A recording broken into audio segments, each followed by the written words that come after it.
உன் பாதம் நான் தொழுவேன் ஓடிவா அம்மா. மங்களம் காப்பாய் சிவசக்தி எங்கள் மாங்கல்யம் காப்பாய் சிவசக்தி.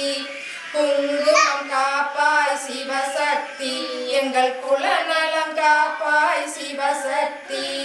கண்கள் இருப்பதும் அவர்க்காக பிள்ளை காவல் இருப்பதும் அவர்க்காக. பெண் என பிறந்தவள் எனக்காக நீ பேரருள் புரிவாய் சிவசக்தி. நீ பேரருள் புரிவாய் சிவசக்தி. எந்த கரைதனில் இருந்தாலும் அவர் எந்த நிலைதனில் இருந்தாலும் சந்திரன் சூரியன் உள்ளவரை என் தலை